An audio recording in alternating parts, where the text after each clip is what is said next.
Well, I'm in my studio again this morning, unable to paint outside really. So I found this nice little pencil drawing that I did many years ago on my visit to the western side of Scotland. Can't quite remember where that is. I don't think that's the Glencoe, but even so, the main idea of this exercise really and this painting is to show you how to create the mist. I do remember there was mist over one of the hills, may put a bit of mist on these, so it's really looking at how we create the mist and the feeling of depth in this sort of subject. I've already put my drawing down onto watercolour paper. It's only a small piece, as you can see, but now I'm about to add the colour, so I'll just get my materials together. Good. Well, I've thoroughly damped a brush, a mop brush. It's going to be obviously a cloudy day, so we're going to have some damp patches, particularly in the lower part, and I'm bringing that right the way down over the distant hills, not the middle distance and foreground, just the pure distant hills, and across where the mist will be. I'm painting over those, over that area, small area of blue. Right, first thing I'm going to do is to put in a patch of blue, so I know where the most sort of like the area of blue. I always like to have an area of blue within a cloudy sky, perhaps a little touch here and there. It just gives an indication that although it's cloudy, there's still sun shining through, and it'll give me the opportunity then to actually give a sense that there is sunlight coming into the subject. Now the rest will be, I'm going to use Payne's grey. I always use Winsor & Newton Payne's grey because it's like a bluey grey, and just bang that in places, not too strong to start with, and particularly over the area where we're going to have, don't be too dark with that cloud over the area where the mist will come through. I'm actually going to soften that so we don't have a hard edge. You'll see the reason why later on. Then a weaker area in the distance. My distant sky is going to be quite weak, quite light. That's that. Good. Okay, may put some darker patches in shortly, but I don't want to go too dark with this sky. Now I'm going to drop in a little bit of raw sienna in places, just to give these clouds just a little bit of warmth. Always nice to have. Quite often you do see just a little bit of greeny grey in some of these skies. And that's good. Nice blue patch there, nice sparkly little clouds. And then finally I'm going to go in with just a relatively strong area of blue, sorry, Payne's grey, and that's going to go into that area there. Don't go too dark, and it just picks up nice while it's still damp to pick up some areas of deeper cloud, and mainly in the top of the sky. I think that's better. There you go. That's what I wanted. Something with a bit of depth. Not too much, as I say, but we do need to have a little bit of depth to the cloud work. There you go. And just a little weaker now, so a bit more water on the brush, less blue or grey, just a little bit darker there, little touch there, and obviously smaller clouds as you run away into the distance. I always a good thing to do. Very light on the, so you've got a feel of depth in the sky.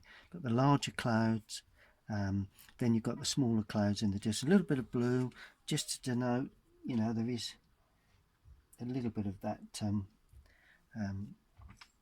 blue sky coming through. And now all I'm going to do, add raw sienna to that Payne's grey, and just give it a wash of colour. I'm starting with the foreground land. Just pull that down into that damp area. That's it's the semi foreground part. Pulling that down, bring that right up into the where that cloud will be, and then I'm painting through and down there. Add a little bit weak of this distant area there. This is what a painting friend, well, not a friend of mine, but a friend of a friend, used to say. Henry Wesson used to say, I'm putting the soup on. And that really is just a matter of trying to add, just take away from the white paper really. Notice I've added a little stronger colour there, because as you come forward you need a little bit of the raw, burnt sienna to that, so it's a little bit on the warmer side. And then of course right in the foreground even a bit more. I think it was sort of late summer, early autumn time, so we did have quite a lot of warmth in the land. As you can see, it's picking up very, very nicely.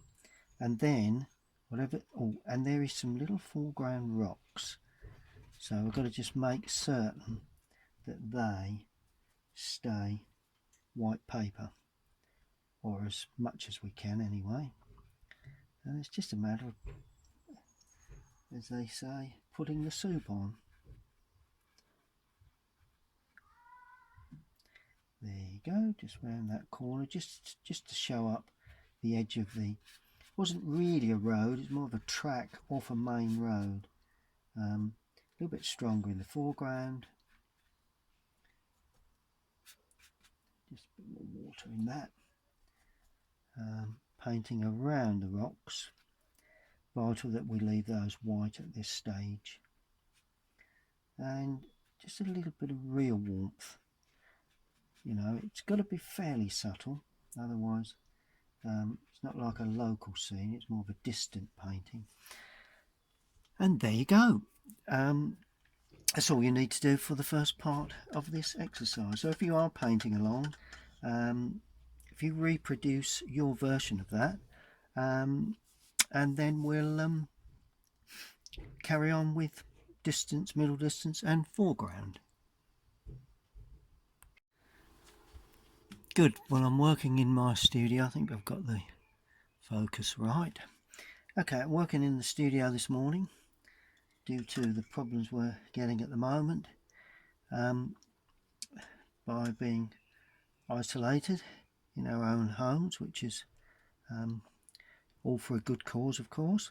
Now, I'm going to work from the distance forward, but we have to decide what is going to be dark, medium and light, because if you don't get your tone values right at this stage, then you know, you will struggle. So really everything behind these hills needs to be quite bluey grey colour. So that's, I'm going to make dark, that I'm going to make light. So we've got lights against darks. This one is going to be soft on the top edge. So I've lightly damped that well above that line, but holding the area where the the more foreground hills are. And I'm going to use cobalt blue for that distance with a touch of light red. One of my favourite mixes for distant colours. more red you put in, the closer it looks. So need to be considerably more blue in the mix. So it's a very blue, slightly bluey grey colour, and I'm going to paint in there like that. That's good. It's growing up into that area. A bit more blue in there, a bit more red, just to make it a bit more solid. Don't want it to be too, there we are, lovely and blue. And see how it's creeping up into that distance. So I'm getting a soft edge, not a hard edge on that. Good. Now all I do with a sort of semi-dry brush is just lift off, because that's just beginning to bleed through a little bit too far. There we go. Good. Now this is going to be lighter. It's going to have more red in too. So it's going to be slightly warmer colour. And it needs to be quite light. There we go. Not too light, but reasonably light. Here we go. Look at that. And I'm leaving just a little bit of white along the edge where it meets that distant colour. And just to make the top of that hill look further, much further away, I'm adding blue to that. Just a little bit of cobalt. There we go. To give that gives a nice bit of distance to the top of the hill, really, which is always a good thing to do. There we are. Okay, now we come to the next area. This is blue, but it's got a little bit of warmth in there. So this one I'm actually going to use Indian red into that, just to give it a more purpley sort of look.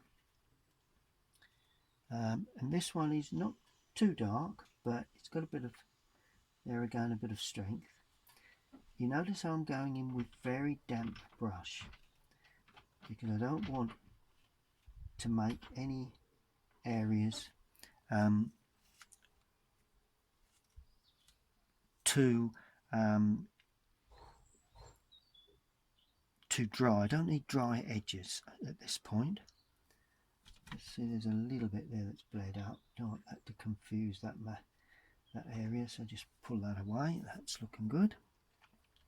Okay, now I'm going to, as I come down, I'm going to add light red to that mix, and this is going to be a dark area, but all of a sudden it becomes light on that front edge, just where that little area is there. There we are.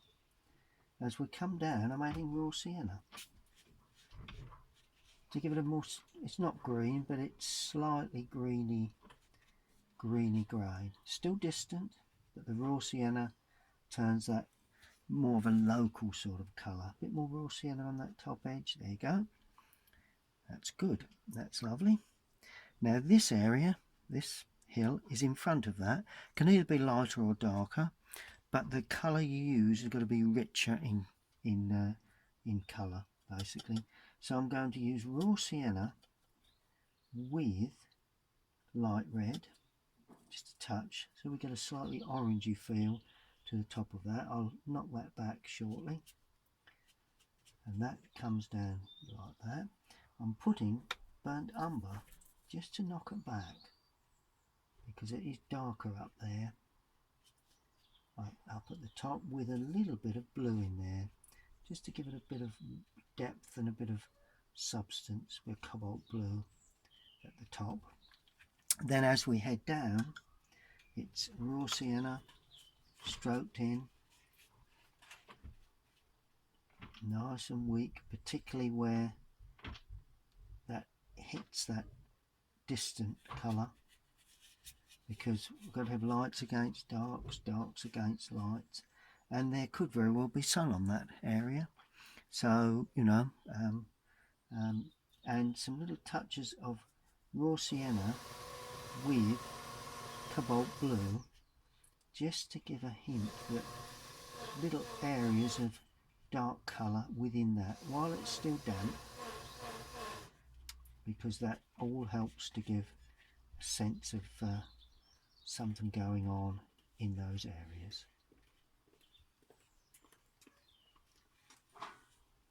So we've got a nice bit of light and just a little bit of hedging just running along there, and see how you've got a nice bit of light. That's a little bit of hedging just running down there, like a wooded area there really. There we go. Can you see the way I'm building it up? I'm working with distance, middle distance, and then into the foreground. Just notice there's a bit of bleed up there. You sometimes get that, but don't want to do too much to that. Make that a little bit lighter there. There we go. It gives a sense of something in the distance there anyway. So that's fine. Good. So that's distance, middle distance. Bring that colour into that. I don't want too much light at that point. And the same there. Just bring the colour into that. Now it's dry. Good. So that's our distance, middle distance, and now we come to the foreground. Now this is the area that is very important, where that cloud comes over. It's going to be very dark, because if you've got cloud over distant land, particularly hills, they will be dark because there's no sunlight, because of the clouds. But of course, as we come down into the lower area, we can pick up sunlight again. So to get that dark colour, I'm going to use a little bit stronger colours now. Going to use the burnt sienna with ultramarine blue. Now the ultramarine will dominate for the top, because what I'm trying to depict here is that the cloud is hanging at that point, but of course you can see the dark hill running out of picture above that.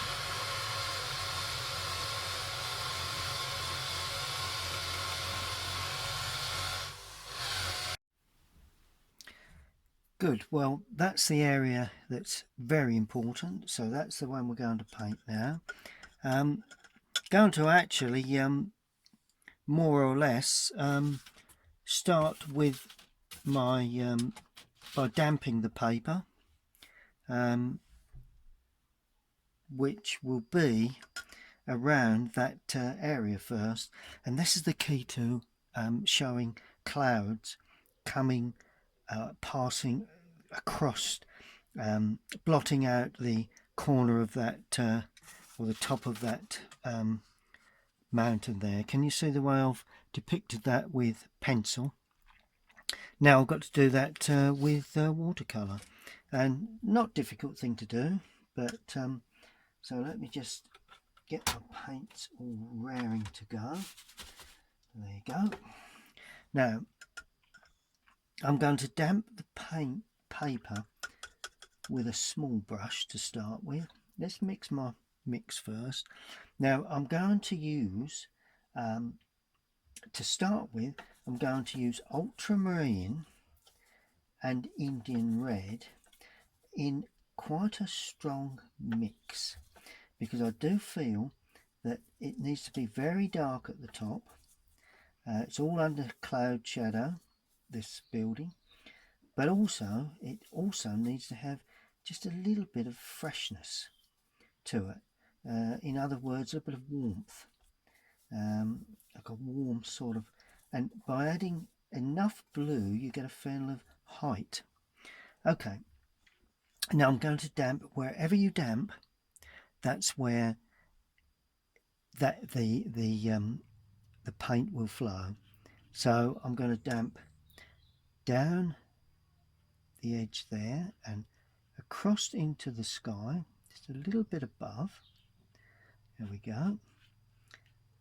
And certain that's damped near there. There we go. And then I'm going to damp right the way through, I think, at this stage. Let's just see how we go. Good. Now with this very, very dark, it's like a warm mix really. and I'm just picking up the top of that.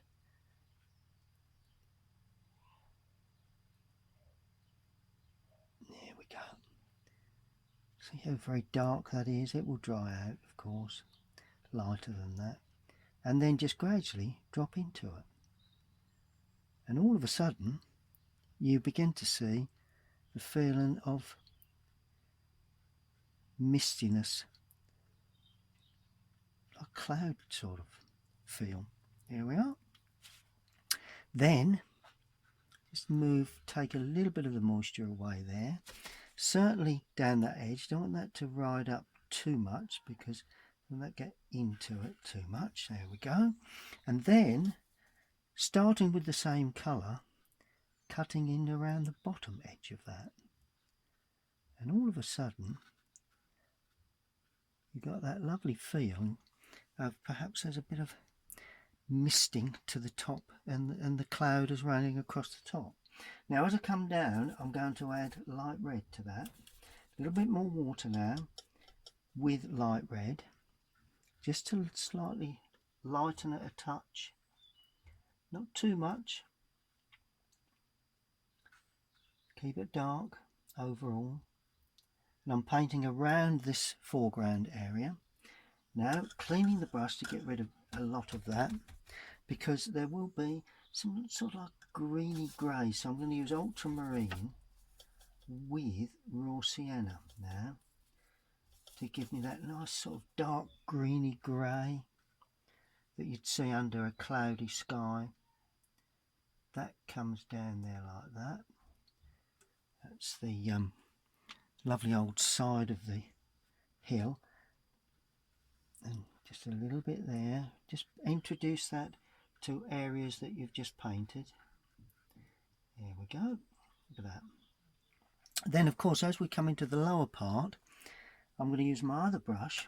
I'll probably work two brushes here, to use burnt sienna, and it's pretty much burnt sienna almost on its own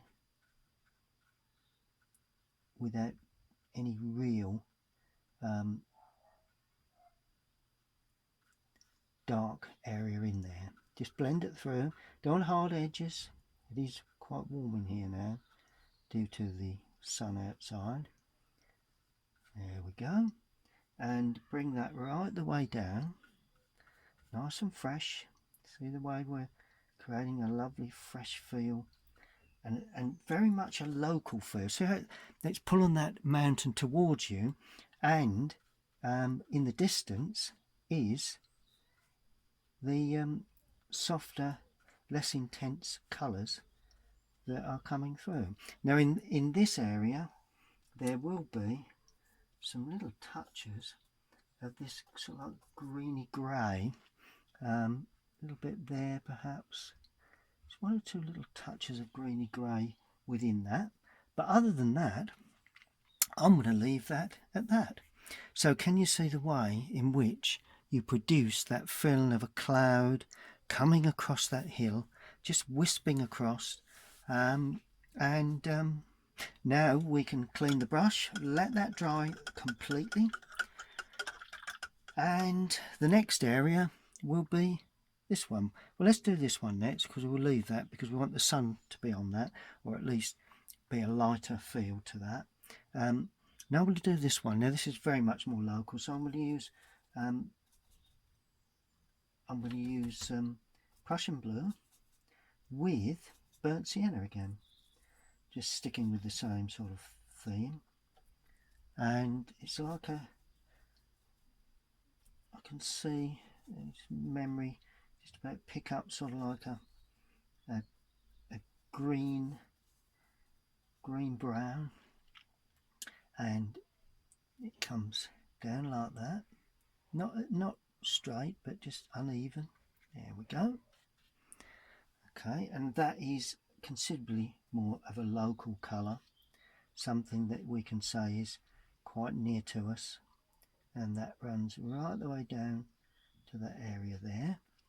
Okay, clean the brush now and add light red to this in a lighter wash of colour, trying to blend that in so we don't end up with too many hard edges.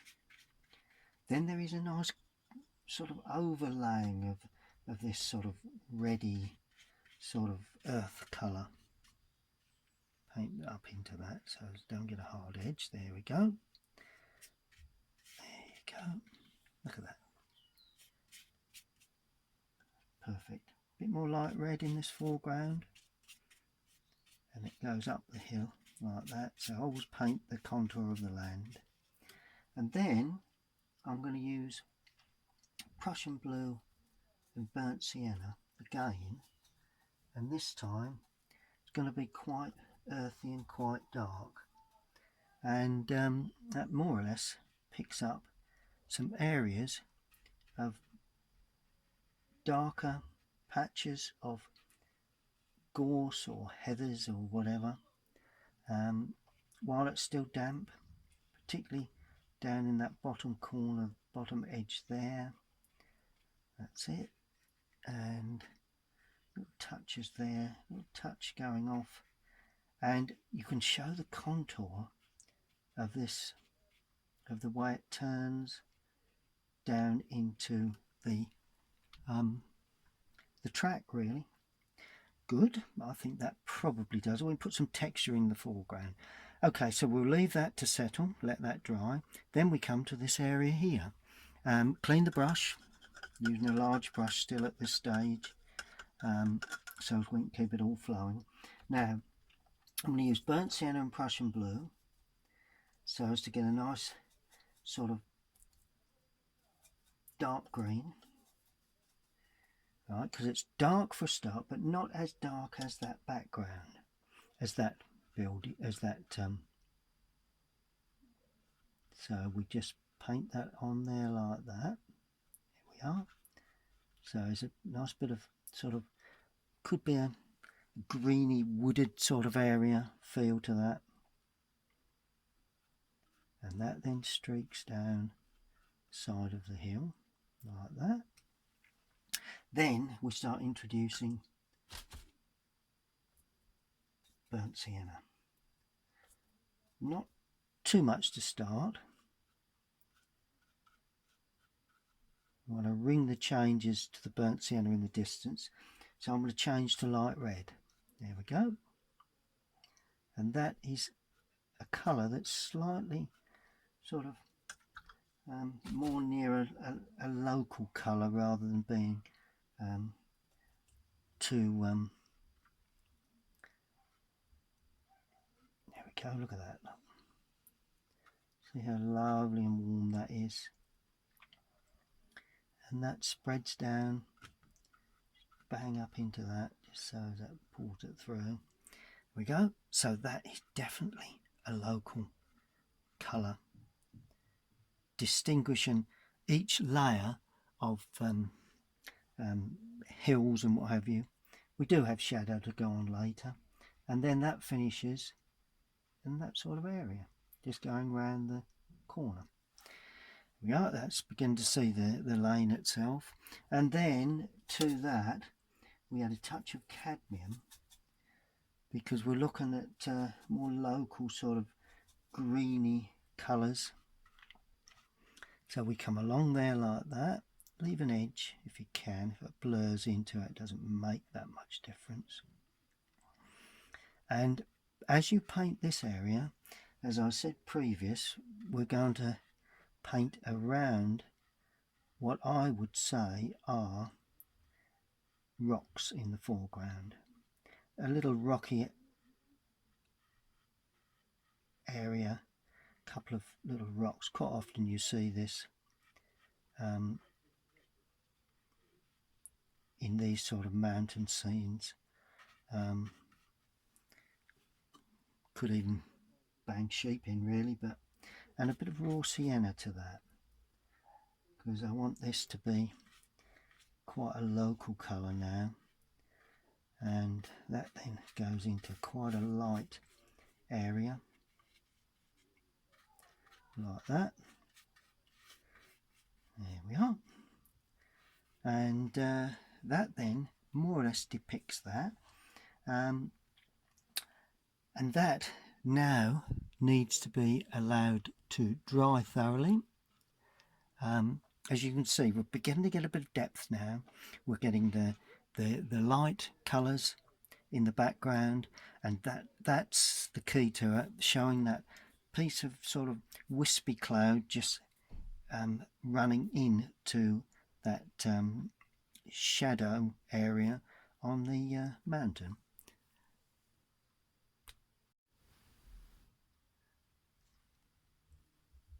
Okay, well, I've allowed that to dry. Just a little bit more drying to be done there in that little area, but that's what I'm working from at this moment, and that's more or less from memory, from the time spent in Scotland some years back. And now I'm going to move on. Just need a bit of colour in this sort of it's a little track, really, little road that leads in, and start off with just a sort of a subtle grey, really, just blue and brown, like a grey effect. But as we move forward, we introduce a little more of the a little bit more colour. But obviously in the distance it's almost white paper, like that. Then as we come forward, a little bit of burnt sienna added in, like that, and a little bit further forward with light red, just to give it a more local colour. So you've got a continuation of that track, and it's clearly defined there, but we've lost it there. But we will bring that back with cloud shadows and a bit of texture in the foreground and everything else. Okay, and speaking of texture, I'm now picking up a much smaller brush. What is it? Number 6. It's a Rosemary & Co. Series 344. It points well, lovely brush. All you need to do, if you need brushes from Rosemary and Company, is to just search that online. Brilliant brush maker. Okay, so that's that. Now we've got to look at, I think in that area we've more or less hinted at enough detail, but there we need a little bit, here we need a bit more, and a heck of a lot, you know, hinting at detail in the foreground. So and then we finally need shadows, so we're getting there really, you know. It's not too much to do. Now I'm going to use Prussian blue and burnt umber now to get a nice dark brown green.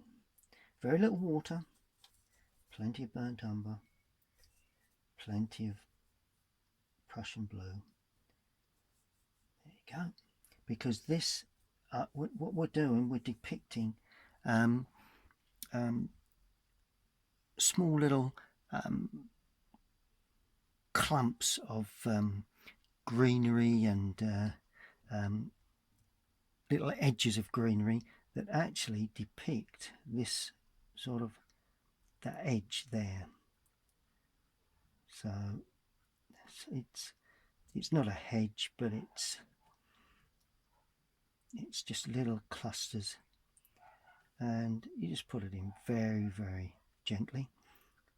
Bit there too, just to take that away, and then another little bit there. There we go. So that's simple as that, really. Then I'm adding to that a little bit of cadmium yellow, so that we've got a little bit more local green. So it makes it more green really.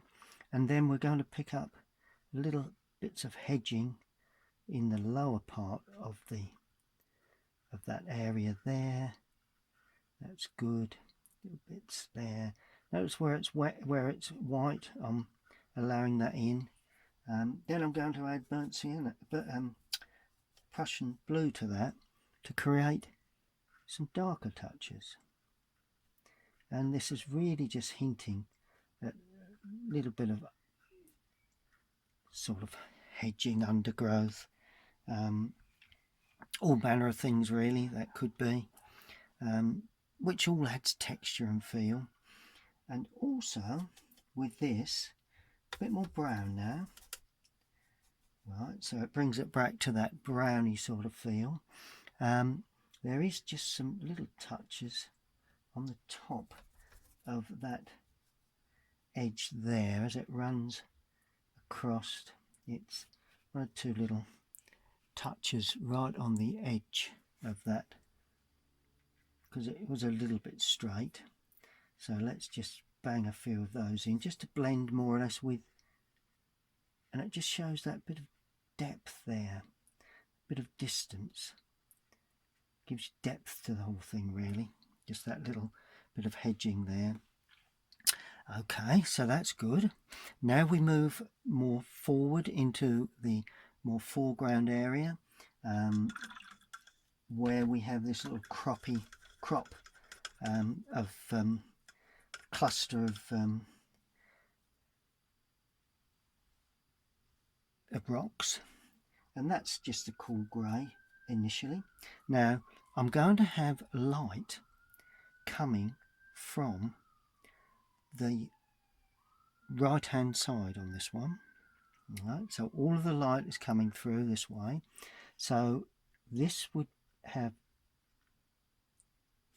these areas that I'm painting here are the medium tones, and the white area that I've left there, there and there are actually the shadow side. There we are. So already you can see the light, the medium tone, right, or semi-shadow. Then I put the real shadow side in later. Good. Now I'm mixing a different green now. So it's a lot of cadmium with Prussian blue, but it's slightly more green, more local really. That's about all. It's about all it amounts to. And there are patches of local green, and what you do, you put in the tops there like that, then you use a damp brush and blend them through. See the way I'm doing that? And all of a sudden you've got hard edges on the top, and that can be quite hard there, running out of picture, and then little bits there, little spiky bits around. Always good little thing to do around the you know, I'm picking up more texture within this foreground area really. I'm really going off away from what I see. I'm making this look like a picture now, which before I was just looking at the tone values, but now I'm trying to balance the whole thing. And whatever I do to one side, I'm going to introduce a little bit of that colour on the other side, and then soften it again. There we go, and soften that up. There you are. Brilliant. That's what I see. Now burnt sienna into that, so we get a nice brown. So there's a brown area there, I did notice, a bit of a brown area there. And while we've got this brown colour, just going to scratch across a little bit of a shrub feel to that. But of course it doesn't look right until you soften the base of those edges. There we are. And then we just stick one or two little bits. That's just hinting that the fact there is sort of undergrowth and what have you going on in those areas, and introduce that also to those areas there. There we are. Look at that. Good. And the same goes for the other side. Let's introduce a slightly different colours for this. And there we are. Don't want to, you know, we want the eye to be led into the picture, so we don't take too much interest in the foreground. Good. Well, we're getting there. We are getting there. Really pleased with the way it's coming. Now we think of cloud shadows. Where will the cloud shadows appear? That's what I'm going to contemplate and allow that to dry. Okay, now thinking about cloud shadows, it really is a matter of balancing the picture, right? So some areas need to be darkened, some areas need to be left that nice light colour. But it would, and you've got to remember, cloud shadows are actually, when they're cast across a landscape, have very soft edges. So we must bear that in mind when we paint these in. So whenever I lay it, I shall soften the underside or the top or whatever, depending on where I'm painting. Now, this would quite likely have a shadow on the top, like that. Don't want to take it down too far. There we are. So then I'll use a damp brush and just pull that in like that. There we are. So that's created a darker feel to that. Then we may very well have a cloud shadow, same colour. Oh, and by the way, that is ultramarine blue and Indian red. Now, quite likely we've got a cloud shadow there. Now, I say quite likely because I'm making this up as I go along, and that could just sweep it down the mountain or the hill a little bit. So pull that in with a damp brush before it dries. Drying very quickly in here today, purely because of it's very warm in this studio with the sun on there.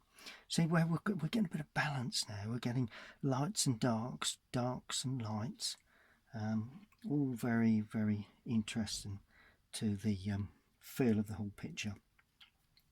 And of course I'm going to use the same shadow for all of my cloud shadows, but of course because they're cast on different colours, you know, some are warm, some are cooler, then they are different overall.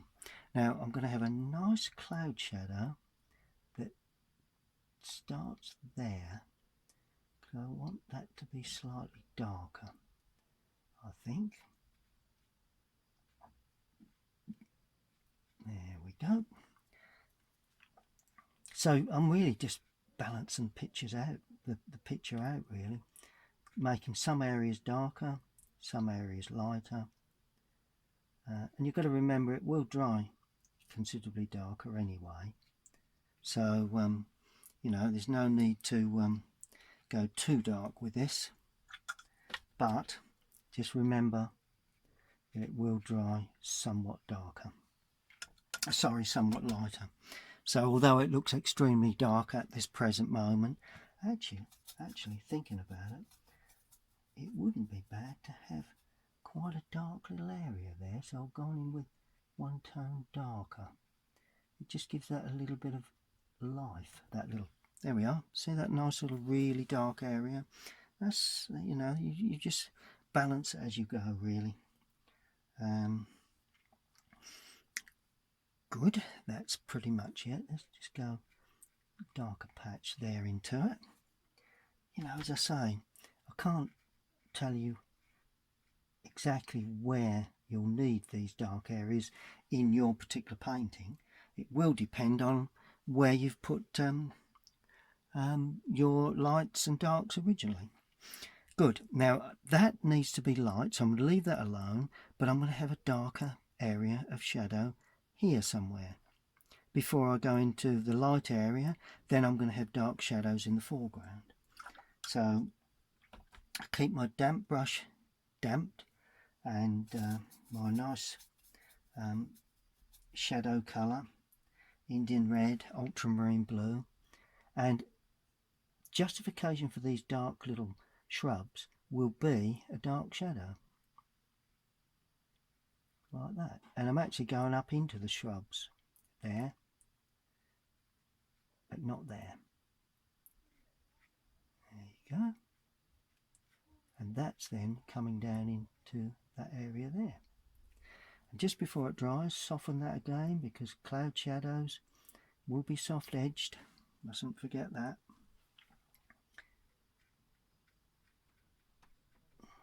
That's it. Once it all dries, you'll see them hedges underneath again. Good. Now we've got to look at this side now. Got to see what we need dark, what we need light. I mean, generally I think we just want a dark area there. You know, I'm really just trying to balance this all out. A very interesting part of painting this sort of subject, you know, is getting the balance of all the darks and lights that you put in.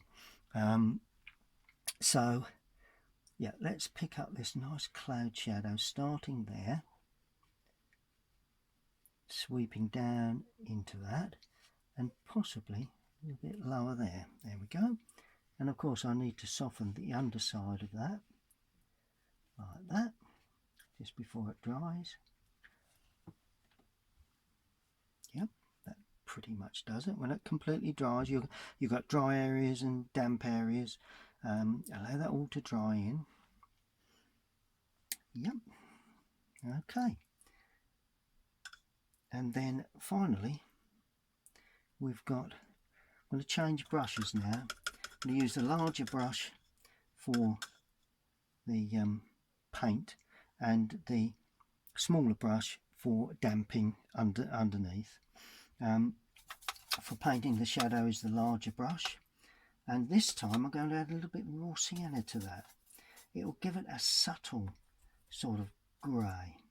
Ultramarine, Indian red and raw sienna. It gives it a more of a subtle sort of shadow effect. See what we've got? There we go. See the way we've got a very subtle shadow there.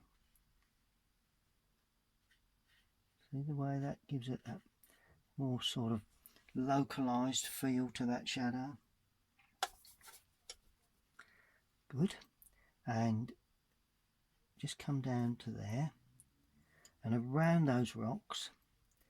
Now this is another area where one needs to think about the positioning of shadows, because some of these shadows will actually cast out across the rock, and others parts of the rock will be in sunlight. I'm pulling a shadow right the way across there like that, softening the top of that at this stage, and across there like that. Good. Now I'm going to go darker with this, more ultramarine, more Indian red, and not quite as, there we are, lovely dark, sort of put a dark shrub on there shortly, a little bit into the distance there, but I want these bottom areas to have a nice dark sweeping shadow across like that, and that will then be softened like that. It will then marry up with a dark shadow, which will there again be cloud shadow work. Nice soft edge into this foreground there, and a nice deep dark shadow. So plenty of red, plenty of brown and ultramarine running there and down there. So it gives us a nice foreground atmosphere, which these subjects really cry out for. And of course, a bit more blue in the mix, and then we've got a lovely shadow running across the foreground, which matches that completely. Gives a lovely feel of atmosphere there like that, and all of a sudden that breaks out into the soften that just a little, breaks out into that lovely sunlit lane. And I'm going to leave that the lane as you know, as it is. Now while we have this colour, we need to put shadow onto the rocks. So that rock may very well have shadow like that. That will just have shadow down the back edge. That will be completely in shadow, and this one probably completely in sunlight. So let's just put a bit of shadow along the bottom edge there. And that's the shadows pretty much sorted. We're going to allow that to dry before I just put in the very finishing touches. Good, well that's all completely dry, pretty much, and we can really see the tone values.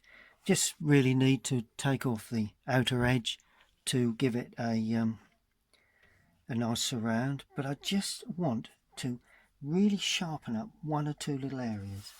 And all you do, I'm using this number 4 Rosemary & Co, sorry, number 6 Rosemary & Co brush. I'm going to use burnt umber, quite a strong mix of burnt umber, with ultramarine. Not too much ultramarine, but enough to make that burnt umber go dark. And that's what we need, this nice dark little touch. Now, where do we put this? Well, we need to not have too much paint on the brush. There was a very small shrub here. So what I'm going to do, I'm going to try and depict that. There, like that. That's pretty much. Oh, and it's also going out of picture. Let's add a bit more. There's a touch of red gone in with that as well now, just to make it a little bit darker. A touch of light red. So that just gives it a nice feel there. And so we've got very dark greeny brown really. There will be some little touches along this edge, just where the grasses sort of create a little bit of an edge or a little bit of brown edge where there's burnt sienna or burnt umber. Little touches along that bottom edge like that, just growing up, and some smaller areas as we go away into the distance. Just rub that with my finger, that's it. And of course these areas here need to be put in much smaller and less sort of vibrant and less sort of you know, smaller marks really, because the more you get into the foreground the larger the marks appear. And then of course we pick up a little bit more water into this. We need some little spiky edges. Now I would say that we don't need to overdo this. It's so easy to overdo these dark little touches. There you go. Nice bit of dark where that rock sits on the ground there.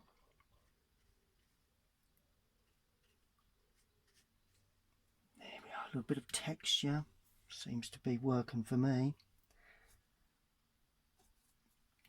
And then little bits of tufts of grass there, bit of a bank edge there, a little bit there, just sharpening up the edge of that rock there. Darker grasses there, and there is just a little bit of a shrub. Well, there is now, just there. Two little touches there, just to give the whole thing just a little bit of atmosphere, you know. Occasionally you get these little sort of out pieces there like that. They're more or less the gorse or the bracken, the base of the mountain.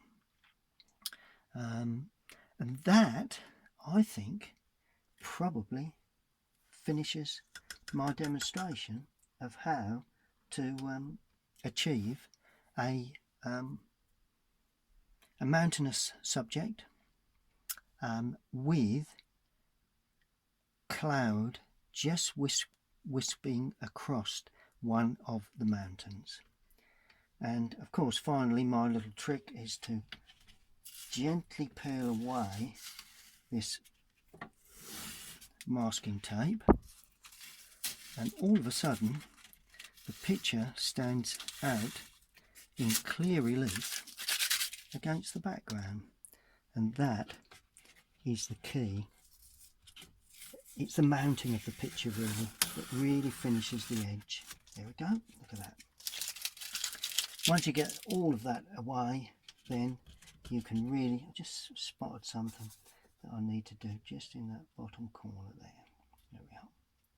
Need to take that out. Good.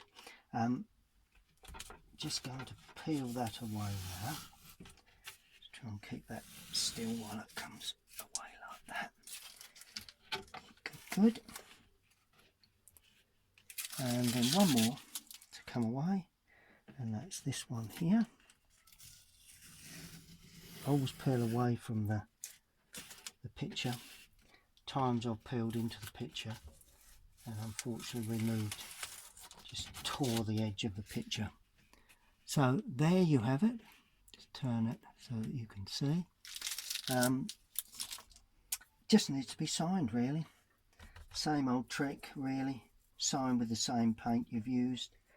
And I'm going to sign it with burnt umber. Not too, you know, not in a really prominent place. But there we are. I'm sure somebody will recognise that signature sometime in the future.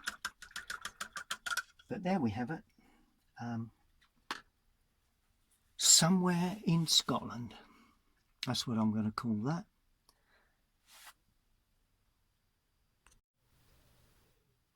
Good. Well, that's the finished painting. Just going to get some close-ups in places. Just scan the picture close up so you can see how, you know, it's not really clearly defined. That's the softest part of the picture where the cloud is sweeping across the higher part of that mountain on the left, and you've got lovely contrasts of lights and darks. That's the key to these sort of pictures. It's tone values really that I find are more important than colours. So it's not all about colour, although obviously you need cooler colours in the distance, less intense in most cases. They can be dark, and as you come forward you introduce stronger colours and in particular stronger tones. So I hope you enjoyed that. If you did enjoy that, please subscribe to my channel and click the bell, because then you'll receive notifications when I upload my videos. And stay tuned to my YouTube channel, and please get your brushes out and have a go at painting that one. I will be back very soon. Thank you very much for watching.